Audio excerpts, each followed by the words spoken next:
이재갑 한림대 감염내과 교수 모셨습니다. 어서 오세요. 네, 안녕하세요. 거리두기 연장됐는데요, 교수님. 네. 어떻습니까? 더 강화될 것이라는 어떤 예상도 있고 했는데 그냥 연장됐습니다. 어떻게 보세요? 예.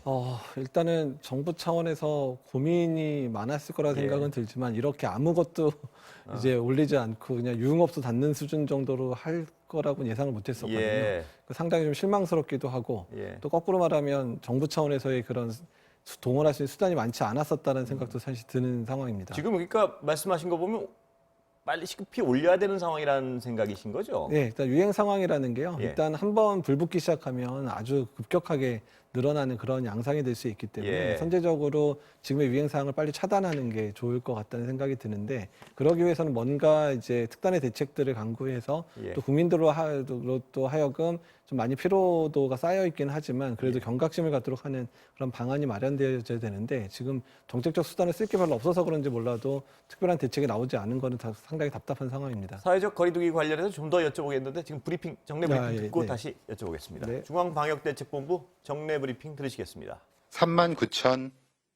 39,361건의 검사가 이루어져 118명의 확진자를 발견하였습니다. 위중증 환자는 어제보다 1명이 증가한 113명이고 어제 6분이 돌아가셨습니다. 삼가 고인의 명복을 빌고 유가족에게는 심심한 위로의 말씀을 드립니다. 어제 발생한 코로나19 개별 사례에 관련해서는 금일 보도 참고 자료로 가름하고 예방접종 현황 및 이상 반응에 대해서 설명드리겠습니다. 어제 36,599명이 1차 예방접종을 받아 누적으로 총 111만 3,666명이 1차 접종을 받으셨습니다. 1차 접종자 중 신규 1차 접종자는 1분기 접종자 중 신규 1차 접종자는 452명으로 76만 2,954명에 대한 1차 접종을 완료하여 접종률은 85%입니다. 1분기 접종 기관 및 대상자로 별로 보면 요양병원은 18만 6,000명, 6,480명, 요양시설은 10만 3,035명, 1차 대응요원은 6만 5,057명, 병원급 이상 의료기관은 34만 7,031명이 1차 접종을 완료하였습니다.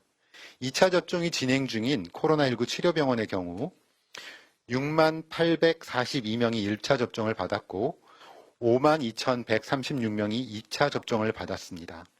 또한 2분기 접종자 중 신규로 3만 6,147명이 접종받아 누적 접종자는 35만 712명으로 접종률은 8.3%입니다. 이달 중 접종을 시작한 75세 이상 어르신과 노인시설 이용자 입소자 종사자분들은 총 14만 1,596명이 1차 접종을 받으셨고 1차 접종률은 각각 3.2%, 18.6%였습니다. 3월 23일부터 접종을 시작한 65세 이상 요양병원 요양시설 입원 입소자와 종사자분들의 1차 접종률은 각각 61.6%, 45.8%였습니다.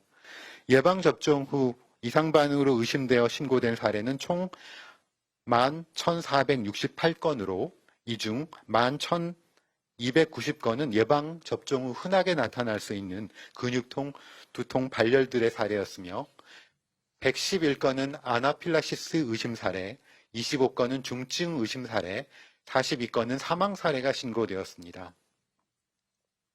최근 요양병원 및 요양시설의 종사자와 60세 미만 입소자를 대상으로 2월 26일부터 예방접종을 실시한 후 병원 및 요양시설 관련 코로나19 확진 환자의 발생 비율이 감소하고 있습니다.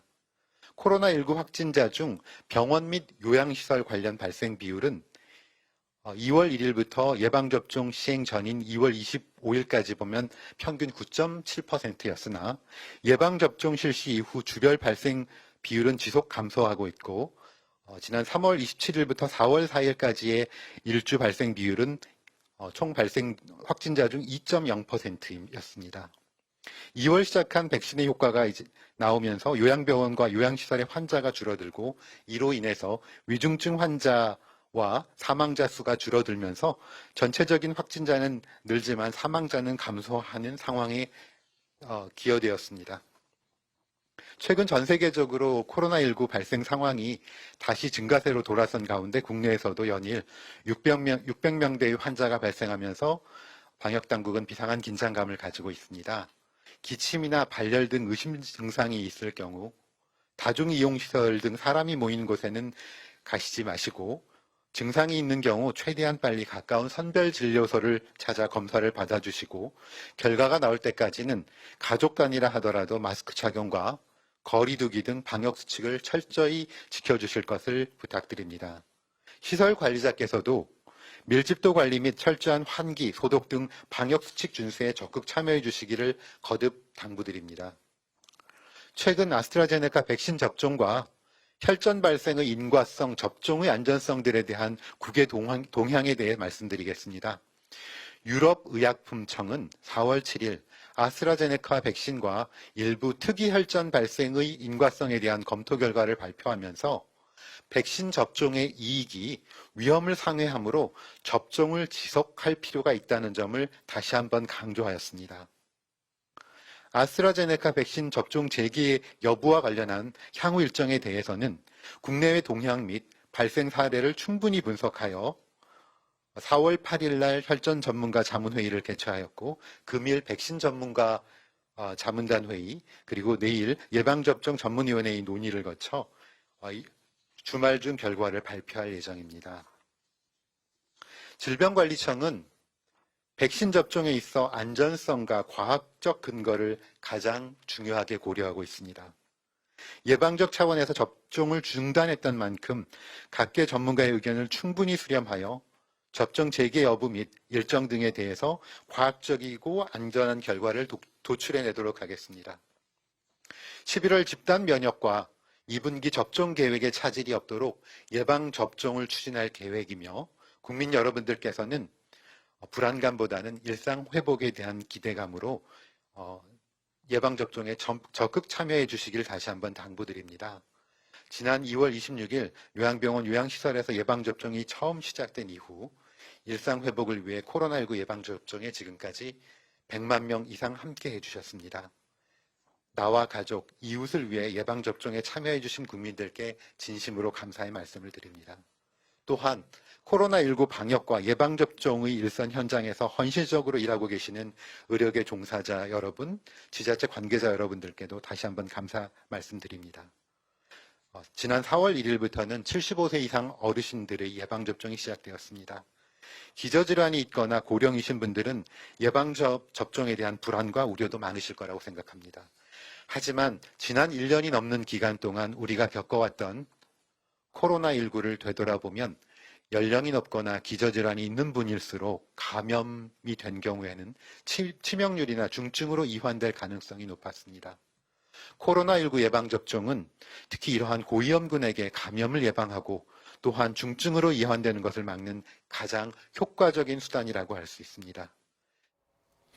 자, 아까 방역 대책 관련해 가지고요. 네. 지금 다음 주에 무슨 특별 보완 대책 내놓는다는데 혹시 좀 생활 방역위에서 들으신 거 있습니까? 일단은 뭐 생활방역위원회에서는 이제 원칙적인 그런 얘기들이 예. 중심으로 이루어졌고요. 아마도 다음 주에 특별방역대책이 들어선다면 예. 그러니까 일부 지금 확진자가 계속 발생하고 있는 그 업종들에 대해서 이제 특별방역대책들을 통해서 영업시간을 단축한다든지 아니면 이제 그곳에서의 그런 상황들을 통제할 만한 그런 행정조치들을 이제 시행하는 것으로 나오지 않을까 예상을 하고 있습니다. 어떤 업종일까요? 제일 위험한 거는? 뭐 지금 대략? 일단 유흥업소는 이제 서울하고 부산은 이제 예. 닫았지만 최근 들어서 환자가 많이 발생하는 곳 중에 하나가 이제 헬스클럽 같은 예. 데도 그렇고요. 근데 예. 목욕탕, 예. 시설, 사우나 이런 데도 그렇고 또는 콜센터라든지 여러 이제 사업장들에서도 이제 발생을 하고 있기 때문에 이곳에서의 안전을 이제 지킬 수 있을 만한 그런 대책들을 강구를 하려고 하는 것 같고요. 만약에 이게 어떤 이런 행정조치로 안 된다 그러면 영업 시간 제한이라든지 영업 중지나 이런 부분도 고려할 가능성도 있습니다. 예.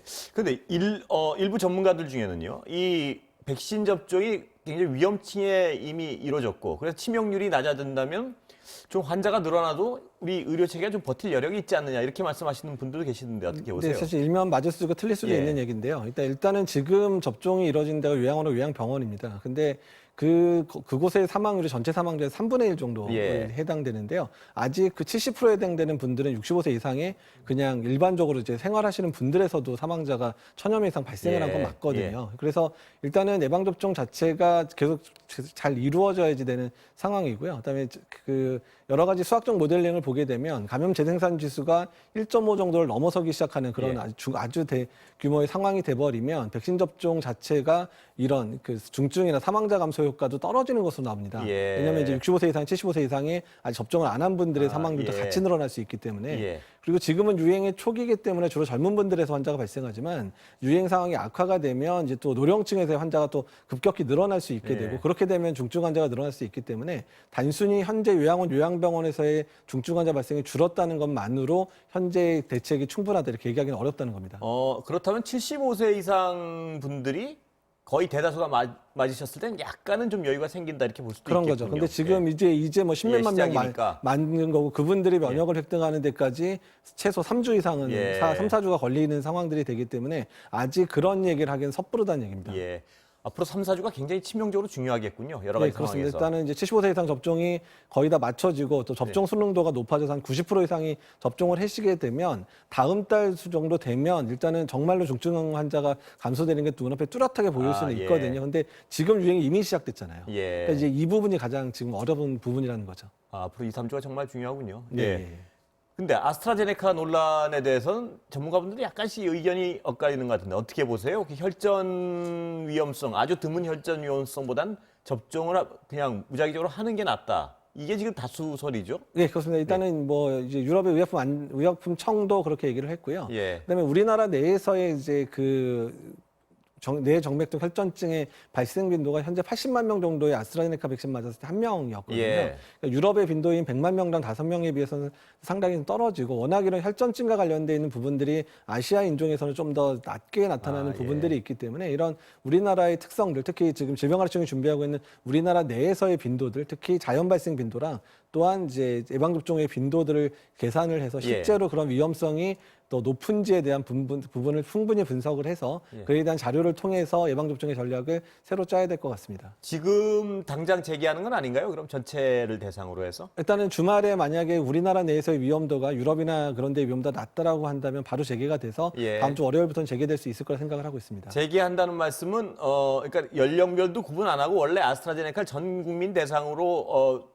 순서에 따라 접종시킨다 이 얘기죠, 지금? 그렇죠. 그러니까 일단 EMA에서 그러니까 유럽 의약품청도 연령별 제한이나 성별 제한은 아직 권고하지 않겠다. 예. 일단은 그건 국가별로 선택하라 그랬는데요. 일단 우리나라의 발병 양상을 봐서도 일단 우리나라 내에서는 연령별이나 성별 제한 없이 접종을 해도 될 것으로 생각을 하고 있습니다. 젊은 여성이 더 비율이 약간 높다. 이거는 임상적으로 증명된 건 전혀 아닌가 보죠. 그러니까 아직은? 유럽 내에서는 그러니까 독일 내에서는 예. 좀 그런 뚜렷한 경향이 보이긴 했는데 예. 유럽 전체를 대상으로 3천만 명 정도의 접종자를 분석했을 때는 뚜렷하게 어떤 성별이나 연령별에 대한 그 고위험군이 있는 거는 아닌 것 같다고 아직까지 증명이 안 됐다라고 EMA가 발표를 했었습니다. 예.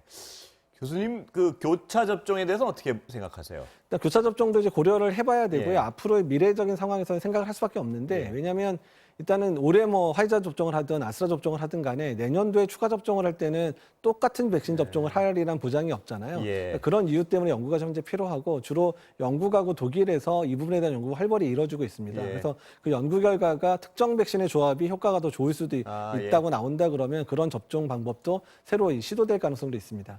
지금 나오는 얘기는 아스트라제네카랑 화이자의 접종이 많이 나온 연구 결과. 그게 뭐 많이 접종을 해서 그렇겠죠, 전 세계적으로? 예, 그렇죠. 그리고 접종을 많이 한 데다 특히 영국 같은 경우는 뭐 화이자 1,000만 명, 아스트라제네카 2천만 명 이렇게 맞추고 있고 유럽 내에서도 비슷한 상황이다 보니까 특히 아스트라제네카가 이제 젊은 연령에서 문제가 있는 게 아니냐는 언급이 있으니까 예. 1차 접종을 한 사람을 2차 접종 때 똑같이 아스트라에 맞춰야 되느냐는 그런 예. 논란이 있다 보니까 그런 교차 접종에 대한 의견들이 많이 나오고 있는 겁니다. 그러면 그건 백신의 종류와 상관없이 교차 접종을 해도 효과가 똑같을 수도 있고 아직은 모르는 거죠, 그거는? 예, 전혀 모르는 거죠. 그래서 예. 항체 형성 능력이 비슷할지 아닐지는 봐야 되는데 현재 지금 전 세계로 나와 있는 백신들의 주된 그 타겟이 되는 부분이 스파이크 단백질인데 이 부분이 예. 거의 동일하거든요. 예. 그렇기 때문에 교차 접종도 어느 정도는 효과가 나타날 거라고 많은 이제 백신 전문가, 특히 실험을 하시는 전문가들은 동물 실험에서도 비슷한 결과를 이미 유도하고 있어서 기대를 하고 있기는 합니다. 그 교차 접종이라는 거는 먼저 아스트라제네카를 맞고 예를 들면요. 네. 화이자를 뒤에 맞건 화이자를 먼저 맞고 아스트라제네카를 뒤에 맞건 그 어떤 것이 더 나은지 뭐 아직은 백지 상태인 거죠. 거기에 대한 통계는. 네, 그렇죠. 지금 현재는 없는 상황이고 이제 예. 앞으로 연구가 진행되니까 각각의 조합들 다 해서 지금 연구가 진행되고 있거든요. 예. 그래서 많은 분들이 사실 그 연구 결과도 기다리고 있습니다. 예. 지금 굉장히 앞으로 2, 3주가 굉장히 치명적인 상황이라고 말씀을 하셨는데요. 뭐 일반적인 어떤 방역 지침을 준수하는 거 외에는 별다른 더 특히 뭐 강조하실 부분이 있으신가요, 혹시? 그러니까 뭐 어차피 매번 말씀드리는 예. 게 동일한데요. 일단 정부 차원에서도 어떤 특별하게 카드를 꺼낼 수 없다면 그 상황에서 가장 중요한 건 국민들이 예. 어떻게 지금의 상황을 타개할 거냐의 문제이기 때문에 이제 스스로 사회적 거리두기 지켜주시고 기본 예. 방역 수칙들 지켜주시는 게 현재로서는 제일 중요하다고 봅니다. 예. 다른 말씀 여쭤보겠습니다. 트래블 버블. 네. 예. 이 개념이 뭔가요? 일단. 그러니까 트래블 버블은 이제 코로나19로부터 안전한 국가들끼리 협정을 맺고 예. 서로의 그 여행 방문을 허락하는 걸 말하는 거거든요. 예. 그러니까 예전에는 이제 유행 상황이 낮은 격리 국가- 없이 여행 방문을 예, 하겠다는 하겠다는 건가요? 거죠. 예. 예전에는 이제 유행 상황이 낮은 국가들끼리 했다면 현재는 백신을 주로 아, 예. 맞은 사람들끼리 이제 허락하는 그런 협정을 얘기하는 거여서 국가 간의 백신 여건을 인정하는 그런 협정들 그리고 그게 위조가 아니라는 걸 증명할 수 있는 예. 시스템이 동반이 된다 그러면 국가별로 이제 협약이 이제 앞으로 시작되지 않을까 예상을 하고 있습니다. 그렇다면 이쪽에서 맞은 분들하고 이쪽에서 맞은 분들은 서로 왔다 갔다 할 수 있게 한다. 격리 네, 없이 그렇죠. 이건가요? 격리 없이. 정확한 예, 개념은? 정말 그렇게 생각하시면 됩니다. 그러면 그건 우리도 맞은 분들은 조기 도입이 가능한 거 아닌가요? 저쪽에서 시행되고 있다면 외국에서 시행되고 근데 있다면. 이제 국가 간의 호혜적인 그런 예. 성향으로 해야 되니까 국가 간의 상황은 되는데 다만 우리나라에서 먼저 할 수 있는 거는 뭐냐면 우리나라에서 예방접종 한 사람이 외국을 갔다가 다시 돌아올 때 아. 국내에서의 자가 격리 기간을 없애는 그런 방법들이 이미 논의가 되고 있습니다. 그건 우리나라 단독으로도 할 수 있다는 예, 말씀이시죠? 그렇습니다. 그렇죠. 예. 그러나 외국이 많이 맞은 나라가 있다고 해서 우리랑 상호 호혜적인 협정이 안 돼 있으면 그분들은 들어오면 자가격리를 해야 되는 거죠. 이 호혜 협정이 될 때까지. 그렇죠. 아직까지는 이제 그 부분에 협정이 안 돼 있으면 일단 또 가장 중요한 게 그 접종 증명서가 믿을 만하냐에 대한 예. 상호 신뢰가 중요하기 때문에 협정이 중요합니다. 예, 시간은 다 됐는데 마지막 질문 하나 드리고 끝내겠습니다. 혈전 뭐 아까 아스트라제네카 계속 위험 어떤 증상인가요? 이렇게 개별적으로 약간 예방주사 맞고 나서 혈전 괜히 얘기가 나오니까 불안해하는 분들도 계실 것 같은데 뭘 주시해야 되나요? 그러니까 지금 유럽에서 얘기하는 거는 주로 뇌정맥종 혈전증이기 때문에 예. 뇌에 혈관이 막히는 증상들입니다. 그래서 두통이 시작되거나 예. 아니면 이제 시야가 흐려지거나 어지럽거나 이런 상황들이 발생을 하게 되면 일단은 이제 접종 후에 보통 4일에서 14일 사이에 많이 발생한다고 되어 있거든요. 예. 그래서 그런 증상이 있으면 의료진의 도움을 반드시 받아야 됩니다. 아, 접종 직후는 아니군요. 그럼. 네, 예. 4일에서 14일 예, 사이. 예, 예. 예. 오늘 말씀 여기까지 듣겠습니다. 예, 감사합니다. 감사합니다.